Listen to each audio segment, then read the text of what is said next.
Hello friends. SSC MTS exam 2024 जो कि आपके अक्टूबर 2024 के अंदर होने वाली है, उसके लिए एक कंप्लीट मॉडल पेपर लेके आए हैं जो कि आपके एसएससी एग्ज़ाम्स 2024 पर आधारित रहने वाला है। और इसके अंदर आपको टॉप 50 क्वेश्चन डिस्कस करने वाले हैं जो कि आपके अक्टूबर होने वाले एमटीएस एग्ज़ाम्स के अंदर आने वाले हैं डायरेक्ट यहाँ से। और आपके लिए वीडियो बहुत ही महत्वपूर्ण रहने वाला है और इसकी कंप्लीट पीडीएफ लिंक आपको कमेंट बॉक्स में मिल जाएगी, वहाँ से आसानी से इसकी पीडीएफ डाउनलोड कर सकते हैं। वीडियो शुरू करने से पहले अगर आपने वीडियो को लाइक नहीं किया तो वीडियो को लाइक जरूर कर दीजिएगा और चैनल को सब्सक्राइब कर लीजिएगा। तो आपका पहला क्वेश्चन है कि सिंधु घाटी के कस्बों और शहरों की प्रमुख वास्तुकला विशेषता क्या थी? तो आपकी थी उनकी प्रमुख विशेषता आपकी गढ़ निर्माण प्रणाली, आपके गढ़ निर्माण प्रणाली उस शहरों की प्रमुख विशेषता थी। वियना सम्मेलन से एक संबंधित कथन है आपका कि ये आपकी ओजोन परत के संरक्षण से संबंधित कौन? आपके वियना सम्मेलन आपके ओजोन परत के संरक्षण से संबंधित था। अगला क्वेश्चन आपका, निम्नलिखित क्रांतिकारी में से कौन हिंदुस्तानी सोशलिस्ट रिपब्लिक एसोसिएशन के सह संस्थापकों में से एक था जिसकी स्थापना 1928 में दिल्ली के फिरोज शाह कोटला में हुई थी? तो आपके भगत सिंह इसके प्रमुख संस्थापकों में से एक कार्यकर्ता थे। अगला क्वेश्चन है कि कहानियों का संग्रह कथाश्रेष्ठ सागर निम्नलिखित में से किस भाषा में लिखा गया था? तो आपका कथाश्रेष्ठ सागर आपके संस्कृत भाषा में लिखा गया एक प्रमुख ग्रंथ है। बृद्धमान ट्रॉफी का संबंध किस खेल से? तो आपके भारोत्तोलन से संबंधित कौन? आपके बृद्धवान ट्रॉफी जो कि एक बहुत ही महत्वपूर्ण क्वेश्चन बनने वाला है। लोक नृत्य उससे संबंधित राज्य का कथन आपका यहाँ पर गलत है, तो कौन सा आपका एक संयोजन गलत है यहाँ पर? तो आपका पाई का केरल संबंधित नहीं है। वहीं धनगरी गजा महाराष्ट्र का प्रमुख लोक नृत्य है। ढोली कुंड आपका कर्नाटक का आपका प्रमुख लोक नृत्य है। वहीं आपका दांडिया राज सभी को पता होगा गुजरात के प्रमुख लोक नृत्य पे पाइका का संबंध आपका केरल राज्य से यहाँ पर नहीं होगा। अगला क्वेश्चन आपका कि निम्नलिखित में से किस भारतीय यूनानी सम्राट का उल्लेख बौद्ध ग्रंथ मिलिंद पियो में मिलिंद के रूप में किया गया है? तो आपके मिनांडर प्रथम का आपका इस रूप में किससे आपके मिलिंद पियो के रूप में किया गया है। अगला क्वेश्चन आपका, उस भारतीय संगीत की पहचान कीजिए जो किसी भी तार वाद्य यंत्र से संबंधित है? तो आपके पंडित रविशंकर आपके तार वाद्य यंत्र से संबंधित है। तार वाद्य यंत्र यानी आपके सितार वाद्य यंत्र हो जाएगी आपके, इनसे संबंधित आपके कौन है? आपके पंडित रविशंकर तार वाद्य यंत्रों से। 2011 की जनगणना के अनुसार भारत की जनसंख्या वृद्धि दर कितनी थी? तो आपके 17.64% कितना? 17.64%। ये पॉइंट आपका यहाँ पर लगेगा। 17.64% आपकी 2011 की जनगणना अनुसार भारत की जनसंख्या वृद्धि दर थी। गणतंत्र दिवस के दौरान बीटिंग रिट्रीट एट समारोह हर वर्ष निम्नलिखित में से किस स्थान पर आयोजित है? तो आपकी नई दिल्ली पर आपका ये समारोह आयोजित किया जाता है। अगला क्वेश्चन आपका, भारतीय संविधान किस अनुच्छेद में उल्लेख है कि राष्ट्रपति या उपराष्ट्रपति के चुनाव के संबंध में उत्पन्न होने वाले सभी संदेहों और विवादों की जांच और निर्णय सर्वोच्च न्यायालय द्वारा आपका किए जाएंगे जिसका निर्णय अंतिम होगा? तो आपके अनुच्छेद 71 के तहत इनका आपका उल्लेख किया गया है जो कि एक महत्वपूर्ण अनुच्छेद बनता है एग्जाम के लिए। अगला क्वेश्चन आपका, रानी कर्णो में उनके योगदान के लिए संगीत नाट्य अकेडमी से आपके 1996 में सम्मानित किया गया था। तो आपके किससे? कथक नृत्य संबंध आपके कौन है? आपके रानी कर्णा का। किसे? आपके रानी कर्णा का संबंध आपके कथक नृत्य से, जिन्हें आपके 1996 में संगीत नाट्य अकेडमी से सम्मानित किया गया था। देखिए इस बार आपके एमटीएस के अंदर कॉम्पिटिशन अधिक रहने वाला क्योंकि आपके समथिंग 60 लाख आपके 55 से 60 लाख के बीच में आपके फॉर्म भरे गए जो कि पिछली बार से आपके 2 गुना अधिक है। पिछले आपके समथिंग 30 लाख फार्म भरे गए थे, इस बार आपके 60 के समथिंग, जो कि बहुत ज़्यादा कट ऑफ इस बार की एमटीएस एग्जाम्स की भी जाने वाली है क्योंकि आपकी वैकेंसी आपकी समथिंग 10,000 वैकेंसी रहने वाली है। उस पर आपके 60 लाख फार्म बहुत अधिक होते हैं।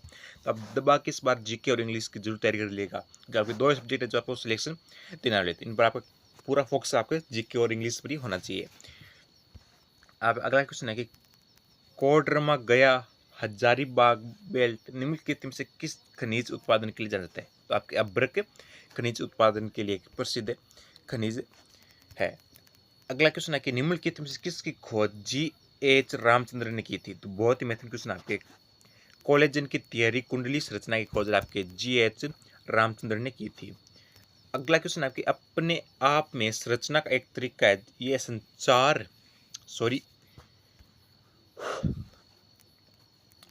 अगला क्वेश्चन है कि अपने आप में संचार का एक तरीका है और यह संचार के अन्य साधनों के उपयोग में भी नियंत्रित करता है। तो आपके उपग्रह उपग्रह जो कि आपके संचार में अपने एक तरीका है जो कि अन्य साधनों के उपयोग में भी उनको नियंत्रित करता है। भारतीय संविधान के इस अनुच्छेद में उल्लेख है कि राष्ट्रपति अपने कार्यकाल की समाप्ति के बावजूद तब तक अपने पद पर बना रहेगा जब तक उसका उत्तराधिकारी पद ग्रहण न कर ले। तो आपके अनुच्छेद 56 के तहत 56 के तहत इसका उल्लेख किया गया है। अगला क्वेश्चन आपके परावर्तक दूरबीन के आविष्कार का श्रेय किसे दिया जाता है? तो आपके आइजैक न्यूटन का आपको परावर्तित दूरबीन के आविष्कार के रूप में जाना जाता है। अगला क्वेश्चन है कि निम्नलिखित में से कौन सा विकल्प महात्मा गांधी द्वारा आरंभ किए गए असहयोग आंदोलन से सम्बंधित नहीं है? तो आपके विदेशी वस्तुओं का बहिष्कार इसका प्रमुख आंदोलन में एक प्रमुख नारा था, विदेशी वस्तुओं का बहिष्कार। चरखे का वितरण भी इसका प्रमुख है। उपयोग में देखा शराब की दुकानों पर धरना इसके प्रमुख है। पर लाहौर में पूर्ण स्वराज के प्रस्ताव पर हस्ताक्षर आपके किसके असहयोग आंदोलन का प्रमुख हिस्सा नहीं था। बाकी आपके 3 असहयोग आंदोलन के प्रमुख 3 हिस्से माने जा सकते हैं। दिए गए कथनों में को पढ़िए और सही विकल्प का चयन कीजिए। तो आपका विकल्प नंबर ए है कि राज्य के नीति निर्देशक सिद्धांतों में वे सभी आदर्श शामिल है जिनका राज्य को देश के लिए नीतियां बनाने और कानून बनाते समय अनुसरण करना चाहिए और ध्यान में रखना चाहिए। कथन नंबर बी आपका इसे न्यायपालिका द्वारा लागू किया जा सकता है। आपका कथन नंबर सी है कि उन्हें राष्ट्रीय आपातकाल के दौरान निलंबित किया जा सकता है। तो आपका कौन सा कथन यहाँ पर राइट हो जाएगा? कथन नंबर ए और सी।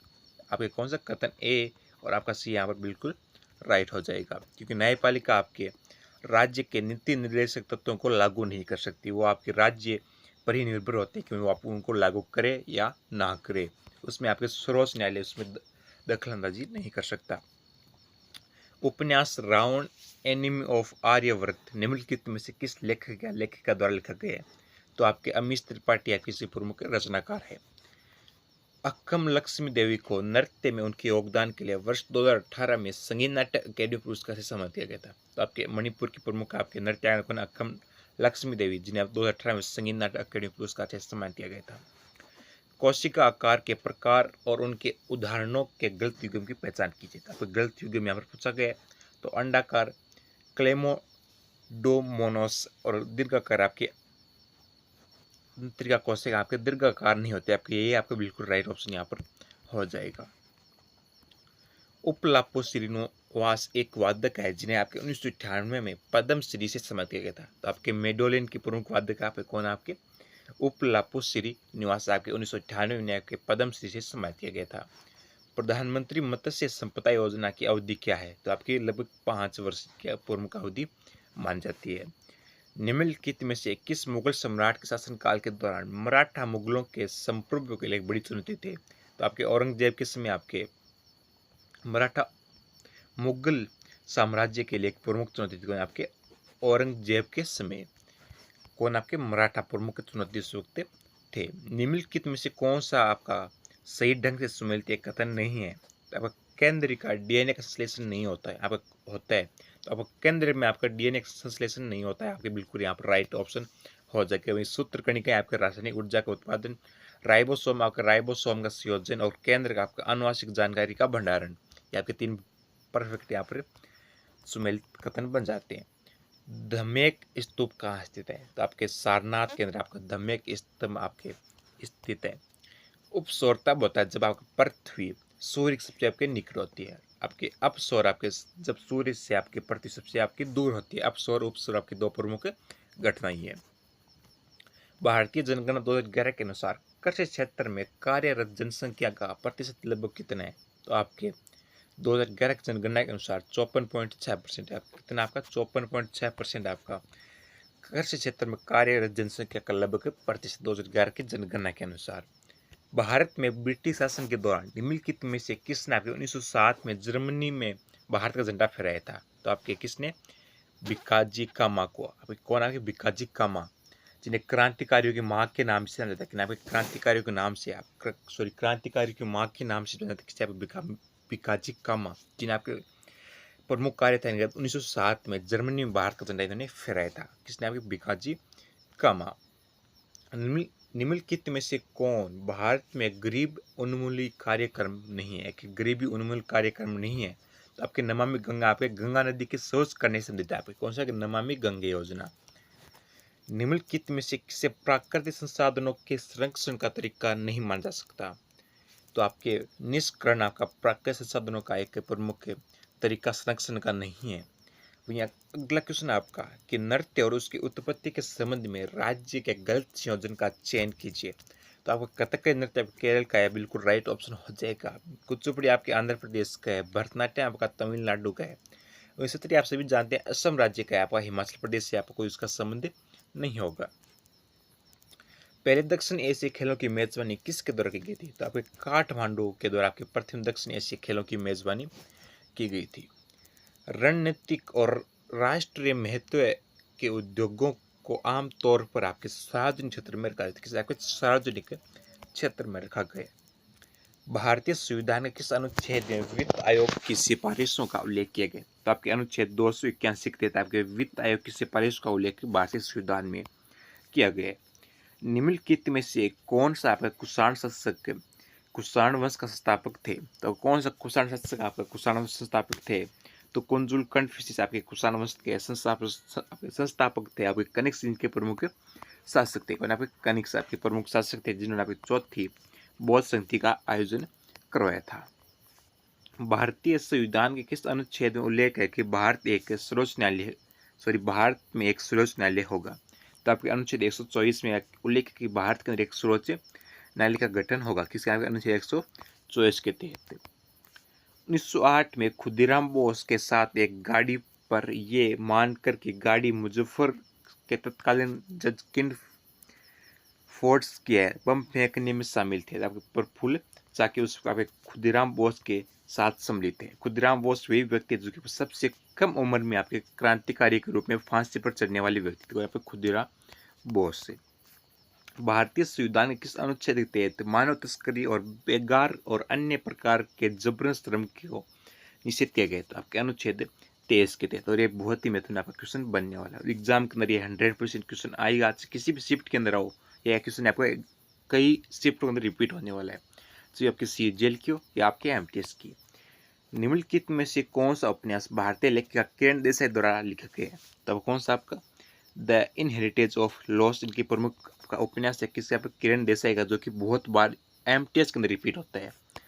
अगला क्वेश्चन आपका कि जुलाई 2024 में फ्रांस के शीर्ष नागरिक पुरस्कार सेविलियर डी ला लीजन डी ऑनर से किसे सम्मानित किया गया? तो आपके रोशनी नदर मल्होत्रा को इन्हें आपके सम्मानित किया गया फ्रांस के सर्वोच्च नागरिक पुरस्कार से। अगला क्वेश्चन आपका कि किसे अंतर्राष्ट्रीय बुकर पुरस्कार 2024 से सम्मानित किया गया था? तो आपके जेनी एप्रेन बेक को आपको अंतर्राष्ट्रीय बुकर पुरस्कार 2024 से सम्मानित किया गया है। आपको इस सेट का आखिरी क्वेश्चन रहने वाला कि विश्व अंतरिक्ष पुरस्कार 2024 से किसे सम्मानित किया गया? तो आपके चंद्रयान मिशन 3 को आपको अंतरिक्ष पुरस्कार 2024 से सम्मानित किया गया था। तो यहाँ के प्रमुख 50 क्वेश्चन रहने वाले हैं जो कि MTS एग्जाम्स के लिए बहुत ही महत्वपूर्ण रहने वाले हैं। और जिसकी कंप्लीट PDF लिंक आपको पता होगा कमेंट उसमें मिल जाएगी, वहाँ से आसानी से इसकी PDF डाउनलोड कर सकते हैं। और वीडियो को लाइक जरूर कर दीजिएगा और चैनल पर नए आए हो चैनल को सब्सक्राइब कर लीजिएगा।